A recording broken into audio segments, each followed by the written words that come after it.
finalement, l'entreprise et l'entrepreneuriat, c'est quoi? C'est d'abord des hommes et des femmes qui sont conscients de leurs valeurs, conscients de ce qu'ils ont de plus à offrir et conscients que même si on est nombreux à être pareils quelque part dans le monde ou à faire la même chose dans le même secteur, il y aura toujours quelqu'un ou un groupe de personnes qui vont plus connecter avec ce qui fait notre unicité à nous. Parce que quelque part, il y a toujours quelqu'un qui nous ressemble un peu et qui a besoin, non pas juste d'un apporteur de services ou d'un apporteur de solutions ou d'un apporteur de produits qu'il pourrait trouver ailleurs, mais surtout de quelqu'un qui connecte aussi avec ses valeurs. Je reçois aujourd'hui Delali Apedo Ama, fondatrice de Edge Business Development. Vous faites énormément de séminaires gratuits en ligne. C'est quoi la particularité de ces séminaires-là, avant de parler des événements, d'autres événements que vous organisez? Oui, ces séminaires gratuits, comme vous le dites, sont nés justement de ma prise de conscience au lendemain de cette crise que nous avons. Ceux qui suivent ces séminaires-là, qu'est-ce qu'ils reçoivent comme enseignement, comme formation? Le but, c'est véritablement de les sensibiliser à tous les moyens d'utiliser en fait la business finance, donc les finances d'entreprise, comme outil de déploiement, de développement de leur entreprise.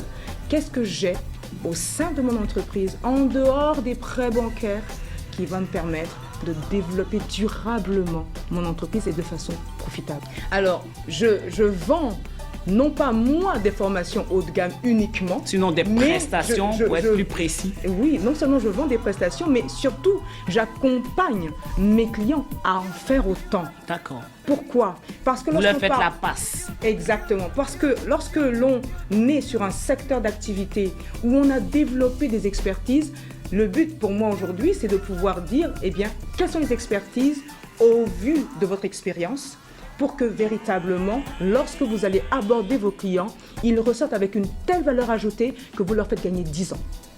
D'autres événements en vue que vous organisez?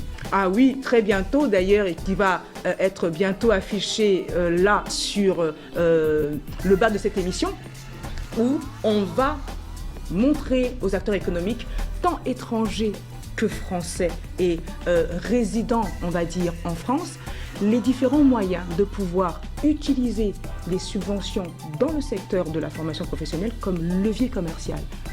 Voilà vraiment ce qu'on va pouvoir faire, parce que les gens pensent que c'est un environnement plutôt sectaire. Non, c'est vrai que c'est très complexe, c'est vrai que c'est difficile d'accès, mais aujourd'hui, on est en pleine monture de compétitivité et la France veut bien accueillir également les bons éléments, les meilleurs même, et les encourager à investir en leur apportant un levier en termes de subventions. Vous attendez qui à cet événement-là?